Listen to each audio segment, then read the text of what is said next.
Green, Jolly Green, this is Sandy 6. Roger, Jolly's, where are you at? Max, you're going to have to make this quick because 405 is about 1,600 pounds of gas total. I guess both survivors are in pretty bad shape. Jolly, this is Sandy 6 again. What's the deal there now? Amazing to Oh, meet. yeah. You were there, how many years were you in the service? At 21. Okay. How many would you say you were in combat? Just two 2 years. Those gentlemen, when I sat down and started talking to them, they've been flying 10 years in combat. Yeah. And they were dedicated to the cause of trying Yeah. to keep the communists from invading the Oh, South. yeah. When we get into the political structure of things, there's good and there's evil. That's what it comes down to. Yeah. And people will do what they have to do to try to defend their homes. And those Oh, yeah. guys fought so hard. Yes. And that became very apparent early in the interview Mhm. when one of the fellows opened up. Yeah. And when I asked, how many flight hours they had, because most pilots or Oh, most yeah. crew, Yeah. well, I had 600 in this, I had Yeah. 1,000 in this. Those guys are uncounted. They said, we quit counting at like Yeah. 9,000-10,000 hours, Yeah. He said, we'd run 3 Oh, or yeah. 4 missions, 5 missions a day. Yeah. You just go. When I was in northern Laos, we'd stand alert at Lima Site 20. These Laotian pilots, they didn't have to fly very far to drop their ordnance. And then they had different colored nose domes on their props. Mhm. So you could tell how often you'd sit there and watch them come and go. And I was there one time, and that one airplane had 6 landings and 6 takeoffs. And each time he took off, he had a load of ordnance on him. And he'd come back, he'd be, he wouldn't have anything, And Vang Pao's headquarters was at that Lima site. Yeah. And He was quite the warrior. oh yeah, well respected, very charismatic with his men. But we were up there one time, and this kid is what he was. He probably couldn't have been more 13 years old, and he had a Garand. He was carrying he wasn't carrying, he was dragging it, because the gun was bigger than he was. Taller than he was. The M1 Garand? He had an M1 Garand, yeah. And one of our PJs said, "You're too small, you can't shoot that thing." He said, "I'll shoot," And he took a look, kicked the bolt, and the shot, he fired off. He hit what he was aiming at, but he wasn't but that tall. And Vang Pao's army was made up of those young, and that's all they've known is war, And we had this one kid up there one day. Some of our guys would bring stuff up there like shoes. Of course, they couldn't wear our boots because their feet were too small, But we'd supply them with uniforms if the best we could and stuff like that. And he said, "I want to trade something." He wanted to trade because they had all kinds of weapons up there they'd capture, And he told him what he was looking for, And this one guy had a Browning 9mm. He took it up there. And he was going to trade it with one of these Laotian kids. He figured gun was wore out, is what it was. And he said he wanted to trade with this one kid, for another weapon, And the kid takes a gun. He jacks the thing, locks up, and looks down the barrel. No good. Just, they could tell when they had a good weapon and when they had a bad weapon. He told that guy, "Your gun's no good." He's just a little kid, But our PJs would carry an extra medical bag up there, a big medical kit.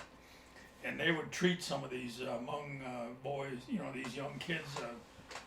Vang Pao's army had this one kid one day come walking through there, and his foot had wrapped in gauze, or strips,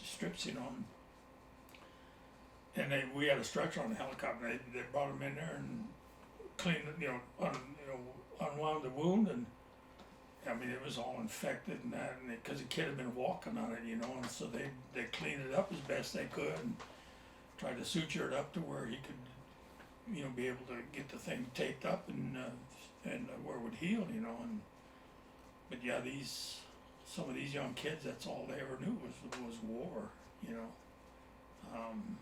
It's a hard life. Some of those Laotian pilots, they couldn't drive a Jeep or a vehicle, but they could fly an airplane. They had T-28s up there out of Longchenn. They had T-28s, and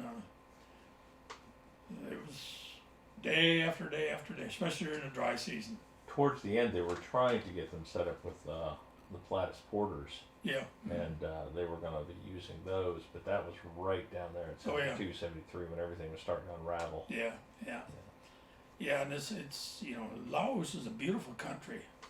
You know, to tour that country, its scenery is out of this world. You know, you go down the Bolivian plateaus. You know, it used to be the prime tiger hunting country of the world down there in the Bolivian plateaus. It's a plateau that rises up, I don't know, like 4,000 feet, and it's flat on top. They've got farmland up on top of it, but there's waterfalls all over that plateau that, you know,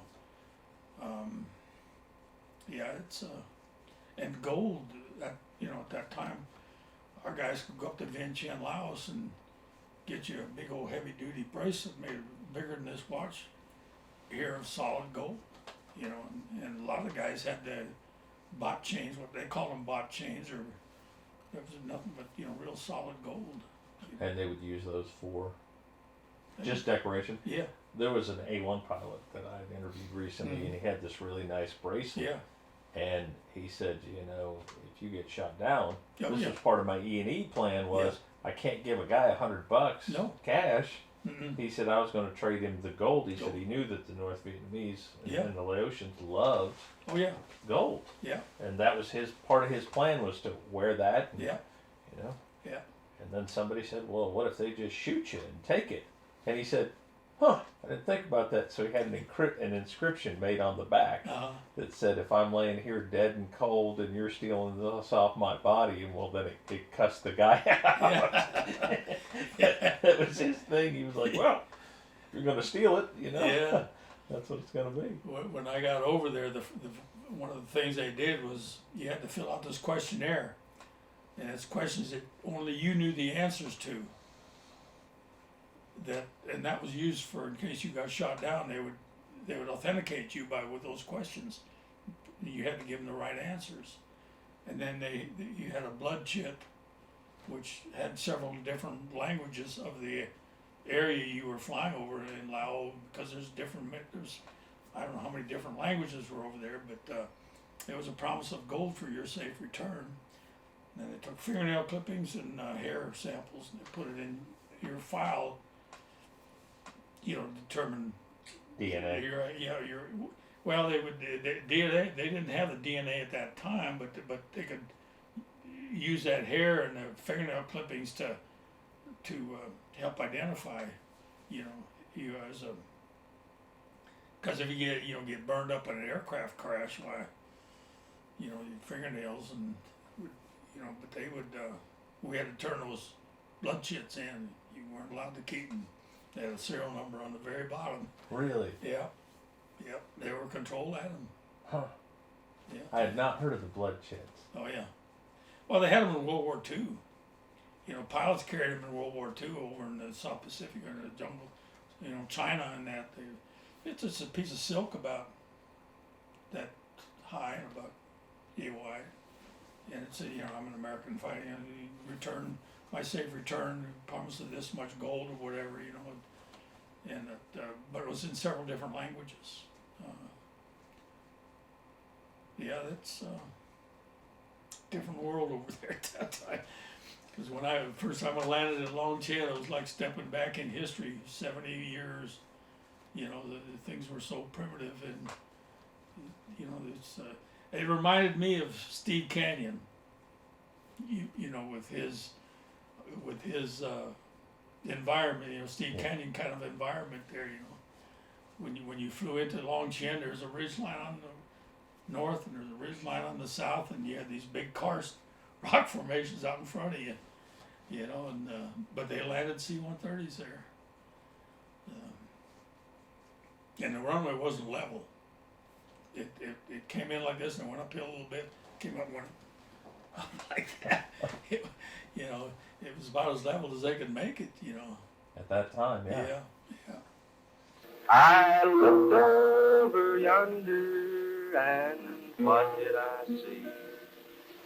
A big green giant coming after me. He was born one morning in the distant plain, reared in the valley so pleasant and green, stood 50 feet tall till above the trees, a big, big giant called the Jolly Green.